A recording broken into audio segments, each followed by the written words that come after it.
what's up y'all? I am Ebony Christina and I am back with another flight attendant video. In this video today I am going to be talking all about flight attendant training. I'm going to let you guys know exactly what to expect, give you some of my best tips on how to pass training and be sure you earn those wings. I noticed a lot of my fly girls and guys have been receiving CJOs, which are conditional job offers to attend training. So I definitely want to go ahead and get this video to you to give you some of my best tips to be sure you pass training and also to let you know what to expect, because we got to be sure you earn those wings. That way you can be in my position and travel the world and get paid for it for free. We'll travel the world for free and get paid for it. So stay tuned, and my tips and prep is coming up next. So the first thing they're gonna do is fly you out to training. Training is gonna be where their headquarters are. And training will last typically from 4 to 8 weeks. It all just depends on the airline. Most regional carriers may last about 4 to 5 weeks. Mainline can be anywhere from 6 to 8 weeks. It just all depends. Yes, that is a long time. It's gonna feel like a long time when you're in training, but then once it's almost over, you're gonna look back, you're like, dang, that went by fast. But while you're in it, oh my God, it's not gonna feel like it's going by that fast. Training is gonna be one of the most stressful, emotional, exhausting experiences of your life. You're gonna go through every emotion imaginable. You're gonna go through happiness, sadness, excitement, anxiety, nervous. Oh my gosh, you're probably gonna cry. You're gonna laugh a lot. You may lose a little hair. I mean, it's really gonna be really stressful, but promise, when you come out on the other end, it's gonna be so worth it. And once you're walking across that stage or grabbing your wings, it's all going to be so worth it. When you go to training, you have to just make sure you can pack as much as you can in 1 or 2 suitcases. That's going to last you with your business professional clothes, your casual clothes, your supplies, shoes, makeup, hair, products, everything you're going to need. You have to pack your life pretty much into 1 or 2 suitcases. That's going to last you for almost 2 months. It sounds difficult, but it's worth it. You're not going to be doing anything but training, so you're not going to need to bring so many like cute outfits and like different shoes and stuff. You're there to be focused on one goal, and that's it. Understand that training is only going to last for a short period of time, but it's really important and it's going to change the rest of your life. So it's really important that you stay focused and you keep your eyes on the prize and the reason why you're there. You're not there to party. You're not there to be cute. You're not there to meet your new boo. Really, I mean, it's good to make friends, but truly you ain't even really there to make friends. You're there to earn your wings and to become a flight attendant so you can live your dream. I get a lot of questions about how much money you should bring to training. Okay, so training is not paid. Okay, nope, sorry, training isn't paid. You're gonna spend 1 to 2 months of your life and you're not going to be paid for it. However, the airlines do give you a stipend, just a little pocket money, just so you can buy necessities and food and get by for the next few weeks, because they know you're not getting a real income at this point. So the stipend is usually about like $100, $125 that they're going to give you every week that you pass. And that money, it really does come in handy. They usually either give you a check or they'll give you like a cash card, like a Visa gift card that you can use. And that money comes in handy, so you can like go to Walmart or Target and buy just like the things you need, and you can buy dinner every night. When they put you in the hotels, sometimes the hotels will provide you a breakfast, so breakfast is covered. You don't have to worry about that. The airline may or may not provide you a lunch, so that could be something that's covered and an expense you won't have to worry about. But dinner is usually always your own expense that you have to pay for yourself. So keep that in mind. So that's why that stipend does come in handy for buying dinner and just like little snacks and keeping snacks in your room and whatever you need. So as far as like your pocket money, I always keep a little money with me. Like I'll have some money, like at least a few $100s, a couple to a few $100s, just in case if you decide you want to go out, you want to like buy something or do something. It's always good to have your own money just in case. So at least bring like a couple extra $100s with you, just for emergencies and just to be sure you can get by. They are gonna put you up in a hotel. The hotels are usually pretty decent. They're usually like really nice. They're like Marriott's, Hyatt's, Sheraton, DoubleTree, maybe something like that. So those are nice hotels, and you get to stay in them for free for 2 months, and that's pretty cool, right? Hotels are nice. They come in, they clean your room, make your bed every day. It's like, what? Okay. You are going to be given a roommate, someone of the same sex. They try to divide you up the best they can, or they might just do it by last name. It's just like a gamble. You never know who you're gonna get. Hopefully your roommate is cool. Hopefully you have a good roommate experiences. I've never had a bad one. I had 2 roommates before for both my airlines, and both of them were like really cool girls, and I'm like, one I'm still really close friends with to this day. So hopefully you get that lucky and get somebody that you just like completely vibe with. But once you start flying and they give you your hotel rooms, you're not going to have a roommate. Everyone on the crew gets their own hotel room. So it's just something you have to deal with for a short period of time, and it'll be fine. And it's good because you and your roommate can study together. Y'all can go to class together. You can buy food together. You know, just have a good time together and kind of just, you know, balance each other out. So I think the roommate situation is pretty cool. I don't mind it. It was good. Like I said, me and one of my roommates is like still really close to this day. We're almost like BFFs. The schedule is going to be pretty intense. Like I said, while you're in training, is focused. That is the only thing you're going to be doing is just going to class every day, going back to your hotel room and studying. Class is probably going to be 6 days a week, and about 8 to 9 hours a day. Yes, it's going to be long days. Trust me. You're going to go to class Monday through Friday and most Saturdays as well. Sometimes you'll have class on Sunday and they'll give you a break during the week. But just know you're going to be in class a lot. And then even when you get out of class, when you get back to your hotel room, it doesn't stop there. You're still going to be studying and going over your exams and everything that you learned that day to be sure you pass and that you're up to date with everything. Like I said, it's a lot, but it's definitely doable. While you're in training, I recommend, like I said, you just stay focused. Don't even worry about social media. When I was in training, I basically just got off of social media. I wasn't posting. I wasn't talking to people. I was just studying and doing what I had to do.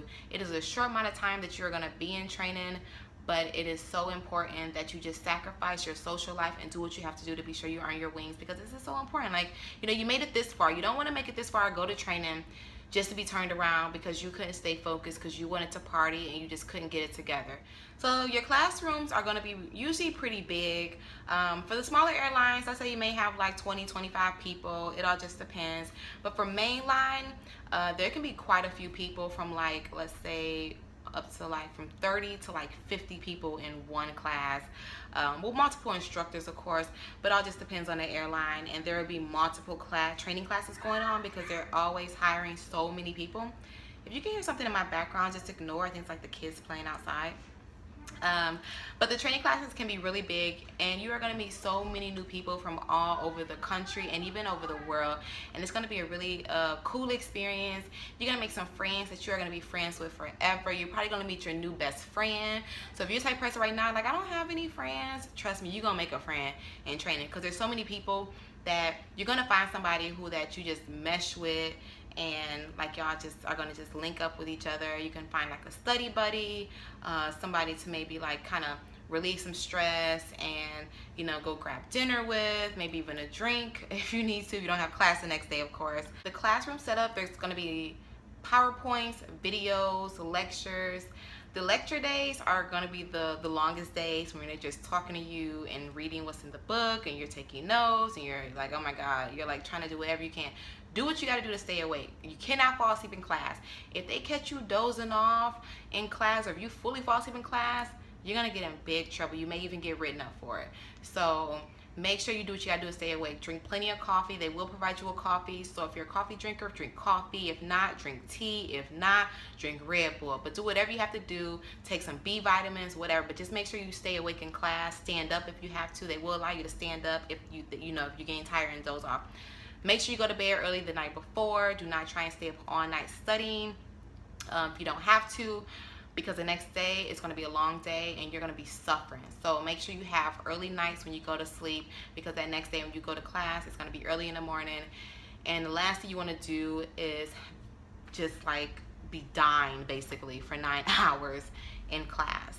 In class, they're gonna give you all this material that you need. So they're gonna give you a book full of all the information about the airline, FAA regulations, the rules, everything that you need to learn. They will give you that book. You don't have to purchase it or anything. It's provided to you for free. So the exams, you are gonna take so many exams. If you haven't taken a test or been in school in a long time, oh honey, get ready.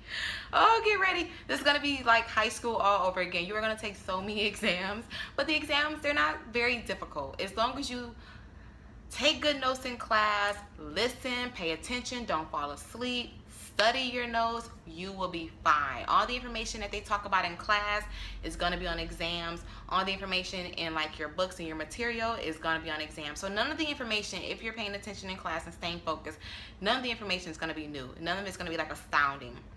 You just have to make sure that you stay on top of it. So the exams are usually set up in a multiple choice format, usually multiple choice, true and false, sometimes matching. Every once in a blue moon you'll get a fill in the blank. I think I had maybe 1 or 2 exams, maybe like 1 exam where I actually have to do a fill in the blank. It doesn't happen often. So my best tips for studying for your exams: find someone you can study with. That helps. That really does help a lot, having at least one other person, maybe 1 or 2 people that you can study with. That way you guys can feed off of each other. Maybe if you missed something in class, they caught it, or if they missed something, you caught it. You know, you can test each other, you can compare notes. It's always good to find a study buddy. So make sure you find somebody that you connect with, and they can be your study buddy, so you guys can hold each other accountable and earn your wings together. And also use your instructors too. Like, the instructors are there to help. Do not be afraid to ask questions. Raise your hand. If you're unclear about anything, raise your hand and ask a question. I don't care what anybody in that class says.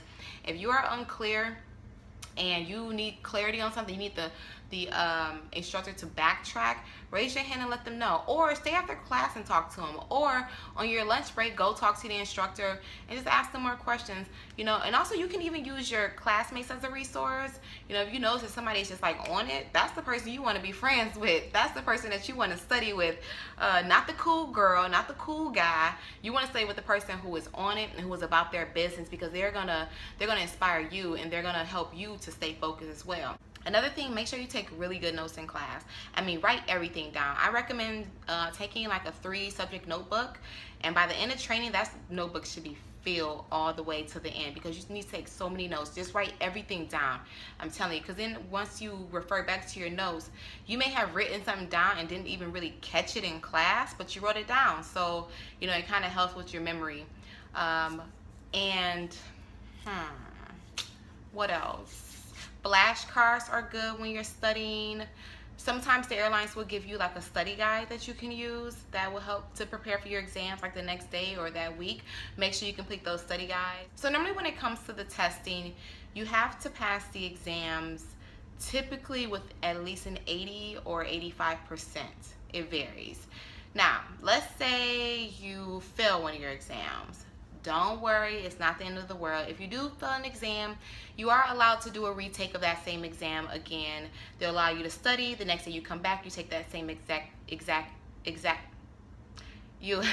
they'll allow you to come back the next day and take that same exact exam, or they may change it up a little bit, but it'll be most of the same information. If you fail a second exam, unfortunately, you will be sent home. Most airlines, sometimes they will allow you to come back depending on, you know, how you did in class. They will allow you to come back for the next training class, kind of get yourself together and come back again refreshed. So hopefully that'll be the case for you. Well, hopefully that isn't the case for you, but if that is the case for you, hopefully you get to come back.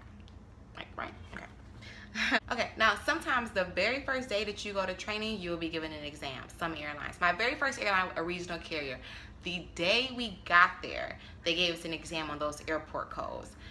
Most airlines will test you on the airport codes right off the bat, and they'll tell you that up front, and they'll even send you the packet they're going to email you will usually have the airport codes in it, so you can begin to study those airport codes. There's this great app that I love called Quizlet. I'll put the information in the details. Quizlet is a great app. Be sure you download it to study your airport codes. It has flashcards, like digital flashcards that you can use to study, and it helped tremendously, because there are like, oh my God, hundreds of airport codes. So this is a really good resource. It's going to help you to remember it, and they're going to just test you over and over again until you get it. Attendance is also a really important thing. You cannot miss a single day of training.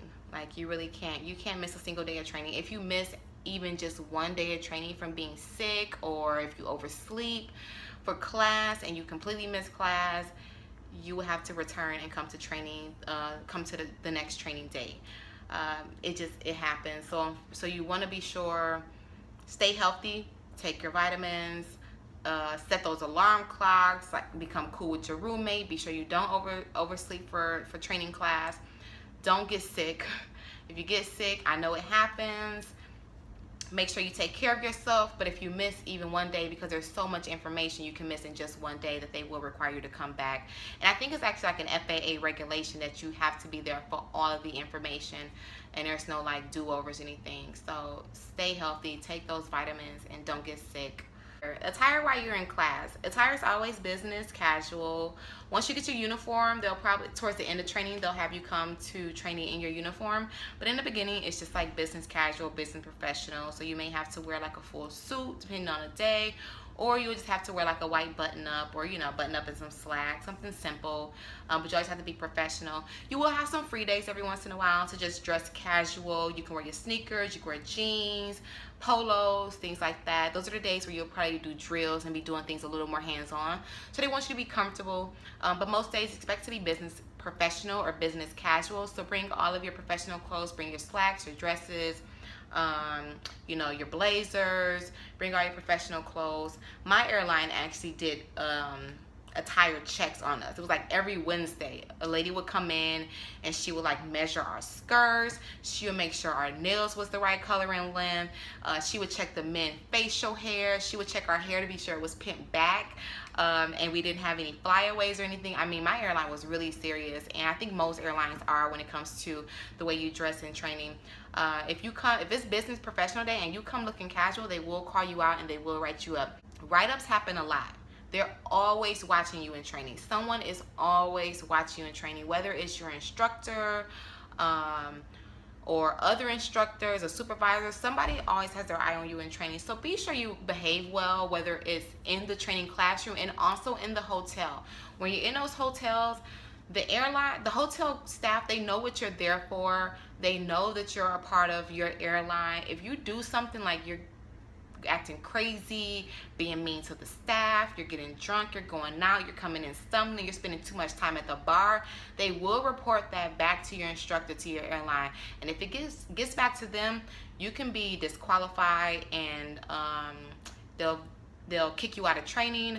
They may have you come back. You'll be written up. Write-ups happen a lot. They are on your head. They're always watching you because they need to know that once you get out there in the air and you're not going to have anyone watching you, that you know how to handle yourself. You're on your layovers. You know how to handle yourself and represent your airline in the best way possible. So this is a time where they are going to be watching you, and you want to be on your best behavior at all times. Like I said, put the party in, put the boys, the girls, put all that on hold just for a few weeks, and then once you earn your wings, you can be your crazy self again. But just for training, just be on your best behavior, trust me. Now, what to expect once training is over. Once you pass all of your exams and it's time to earn your wings and start flying, you will have a graduation day. Graduation is going to be the most exciting day ever because you can invite guests. Usually you can invite guests. You can invite like 1 or 2 people to come to your graduation, and they can see you walk across the stage and get your wings pinned on you, and it's like one of the most proud moments of your life. After that day, life takes off, honey. So after that day, they give you about 3, 4, I think like up to a week to get your life together and transition to base, wherever your base is. That base can be where you live, or it can be a whole other base. So it's important that while you're in training, once you find out what base location you have, if you don't live in that base location, as soon as they let you know your base, you need to start finding somewhere to live. You need to start finding roommates, an apartment, a room to rent, a crash pad, whatever you want your living situation to be. It's important that you go ahead and find that out, because once training is over, you get a week. They tell you, they fly you out to base. They may give you a hotel for 1 or 2 nights. After that, you are on your own. So you want to be sure your living arrangements are already settled, so that way you're not really stressed out, because it can be really stressful when you're like practically homeless somewhere in a whole other state that you're not familiar with. So like I said, they'll give you like up to a week to go ahead and transfer to base. Once that happens, it's time to start flying. Now, as new flight attendants, you're always going to be on reserve, and that's for regional as well as mainline flying. So reserve life is going to be very interesting. It's going to be interesting. It's going to be challenging at times. Your life is sometimes going to be a mess. You're not going to know what to expect. You will know what days you have off, but you won't know like the hours you're going to work. You're not going to know your layovers or your flights or anything in advance. All that is given to you like a couple hours before your flight. So it's going to be a new lifestyle to get acclimated to, but it is so doable. You'll be fine. I am currently on reserve for my new airline. I used to be a line holder when I was flying regional, and it was like, oh my god, being a line holder is like the sweetest thing ever. But now that I'm reserve, it's cool. I'm doing the whole reserve thing again. So like I said, it's doable. It has its moments. It's going to be challenging. Sometimes you're going to be like spinning around in circles. You don't know if you're coming or going. You're not going to know what time of day it is. You're not going to know like anything, but but it's still going to be fun, because it's always a good surprise when you know, you're like at the airport and you're waiting, you're on like standby, or you know, just waiting for them to give you a call for a flight, and they're like, hey Ebony, this is such calling you from crew scheduling to let you know we're going to be sending you to London today. You're like, oh my god, I'm going to London, and it's like the most exciting thing ever. But then you realize you only have like summer clothes packed in your suitcase, no umbrella, and you're going to London. But you know, those are just the sacrifice you have to make. That's the one thing about reserve, side note, is that you never know what to pack. So you kind of have to pack and expect for anything. You got to pack summer clothes, you got to pack your like swim clothes, you got to pack a jacket, some pants, shorts, dress, pack sandals, gym shoes. You have to pack a little bit of everything, because you have no idea once you get to that airport where you may land. You can go somewhere hot and warm, you can go somewhere cold and rainy. So it's important to just prepare for any weather possible. Okay, so what I want to do is actually post a checklist that I made of everything that you need to bring for training, because I know it is a headache trying to pack and do everything and make sure you you know, you don't forget anything. You're going to be away for like almost 2 months, so you don't want to forget anything. So I made a checklist that you guys can get. I put the link below, and in that checklist is going to be everything that you need to bring, from like your beauty products to like supplies, necessities, toiletries, anything that I feel like you need and that was useful for me when I was in training. I'll put that all in a checklist format.